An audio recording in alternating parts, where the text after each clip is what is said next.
Assalamualaikum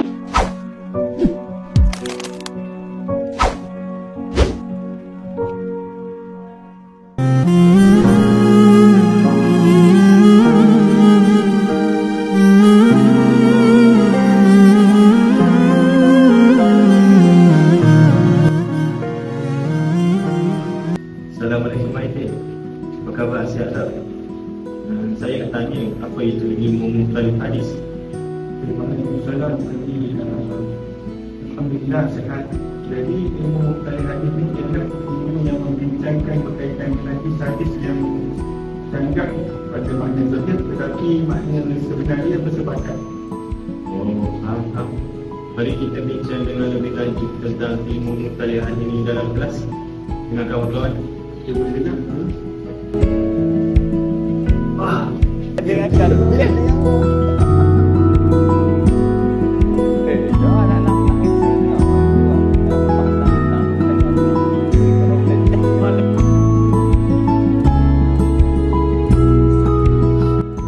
Assalamualaikum warahmatullahi wabarakatuh. Okey gang, InsyaAllah kita akan cakap pasal mukhtalif hadis. Jadi tanpa melengahkan masa, kita terus pada orang kita masuk istilah. Boleh saudara Ahmad terangkan tentang istilah? Okey, jadi bismillah. Kita bincang pasal takrif. Okey, dari segi bahasa, dari segi lughah, mukhtalif datang daripada kata kerja ikhtalafa yang bermaksud berselisih, berlawanan ataupun tidak sejalan. Dalam konteks hadis, ia menggambarkan keadaan seolah-olah ada percanggahan di antara dua hadis tu. Okey, manakala daripada segi istilah pula, mukhtalif hadis ialah hadis-hadis yang diterima, sama ada sahih ataupun hasan, tetapi pada zahirnya kelihatan bercanggah antara satu sama lain. Walaupun pada hakikatnya dua hadis yang bercanggah ni boleh diselaraskan. Jadi sebenarnya percanggahan itu bukan percanggahan yang sebenar, cuma kelihatan pada permukaan zahir hadis sahaja. Jadi itulah sedikit sebanyak lughah dan istilah mukhtalif hadis. Okey, kita masuk kepada contoh yang pertama. Hadis pertama berbunyi la adwa wala tiyarata, yang bermaksud tiada jangkitan tanpa izin Allah dan tiada sial kerana sesuatu tanda. Riwayat Al-Bukhari dan Muslim. Untuk hadis yang kedua yang berbunyi firru minal majzumi kama tafirru minal asadi, yang bermaksud larilah daripada orang yang menghidap kusta sebagaimana engkau lari daripada singa. Riwayat Al-Bukhari. Daripada hadis ini kita dapati bahawa kedua-duanya adalah hadis yang sahih tetapi bertentangan dari segi makna zahirnya. Jadi bagaimana cara untuk kita menghimpunkan dan menjelaskan makna kedua-dua hadis tersebut? Di sini ada pendekatan yang digariskan oleh Al-Hafiz Ibnu Hajar.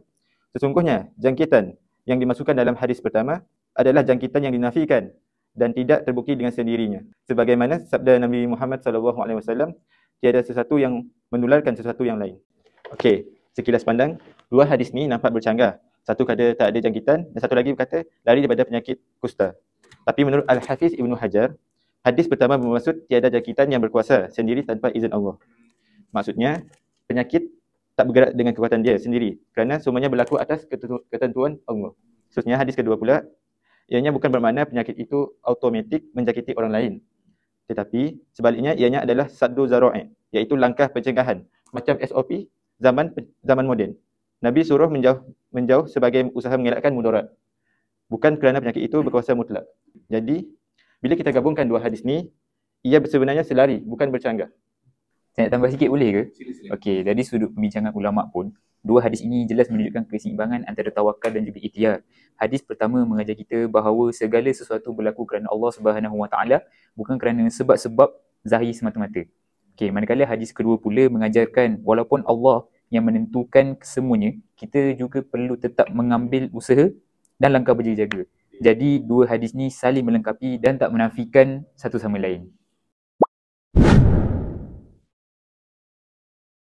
Untuk langkah yang ulama tetapkan apabila kita berjumpa dua hadis yang nampak bercanggah ini, ialah langkah pertama ni iaitu jamak, iaitu himpun. Kalau boleh selarikan maksud dua hadis ni, maka wajib menghimpunkan dan beramal dengan kedua-duanya sekali. Inilah pilihan utama. Okey, untuk langkah kedua pula, kalau tak boleh dihimpunkan, ada dua kemungkinan, iaitu nasah dan mansuh. Nasah dan mansuh tu adalah kalau ada bukti salah satu hadis datang lebih lewat, maka hadis yang lewat itu itulah yang dimansuhkan. Okey, untuk yang kedua, kemungkinan yang kedua ialah tarjih. Kalau tak tahu mana yang datang dahulu, kita timbang kekuatan kedua-dua hadis itu. Ulama ada lebih 50 kaedah tarjih. Seperti ketepatan perawi, kekuatan sanad dan sebagainya. Okey, hadis yang lebih kuat akan diamalkan. Okey, untuk langkah yang ketiga, yang terakhir ialah tawakuf. Okey, kalau dua-dua sama kuat dan langsung tak boleh dihimpunkan, ulama berhenti dahulu sehingga ada bukti yang lebih jelas. Okey, tapi kes macam ni sangat jarang berlaku dalam hadis makbul. Okey, dengar sangat hati. Ilmu mutali hadis sangat penting sebab ia menggelakkan kita daripada salah faham hadis yang menganggap sunnah itu bercanggah. Dan yang kedua, ia memerlukan gabungan ilmu hadis, fiqh, usul fiqh dan kefahaman mendalam sebab itu hanya ulama besar yang mampu kuasainya. Yang ketiga, ia juga menunjukkan keluasan dan ketelitian ulama dalam menjaga keharmonian dalil syarak. Dan yang terakhir, kalau tak ada ilmu ni, ramai orang awam boleh salah faham lalu diorang suka hati je buat dakwaan seperti hadis ni bercanggah, hadis ni tak konsisten gitu. Okay. Dan antara kitab penting dalam bidang ini ialah Ikhtilaf Al-Hadis oleh Imam Asy-Syafi'i, orang yang pertama menyusun secara ilmiah. Yang kedua, Takwil Mukhtalif Al-Hadis Ibnu Qutaibah. Kitab ini banyak jawab keraguan yang timbul zaman awal. Yang ketiga, Mushkil Al-Akhtar At-Tahawi, kitab besar yang menghimpunkan hadis-hadis kelihatan sukar difahami.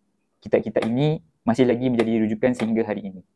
Jadi saya rasa penting juga kita highlight bahawa menguasai ilmu ini dapat bantu kita lihat bagaimana ulama berfikir. Dia bukan sekadar baca hadis, tapi analisis, bandingkan, gabungkan dan keluarkan hukum. Jadi bila kita belajar ilmu ini, kita juga belajar cara berfikir secara ilmiah dan kritis. Okey, betul juga tambahan daripada saudara adik-adik. Jadi kita pun bincang belaka contoh istilah apa semua. Jadi kita di akhir lah, kata dia penutup dah. Saya buat kata kesimpulan lah sikit. Benda kata Mukhtalif hadis ni benda yang saya faham lah. Kalau salah kita boleh tolong lah. Mukhtalif hadis ni ianya sebenarnya membantu kita dalam untuk kita memahami bahawa sunnah Nabi ni sebenarnya ia adalah harmoni, bersikap harmoni dan juga lengkap dan tidak bercanggah pun sebenarnya. Cumanya kita umat pada hari ni yang tak faham tentang kaedah dengan kaedah yang betul untuk kita faham. Jadi itu je lah benda kesimpulan yang boleh saya buat serba sedikit. Jadi dengan itu kita akhiri perbincangan kita dengan tasbih kafarah dan surah Al-Asr. Assalamualaikum warahmatullahi wabarakatuh.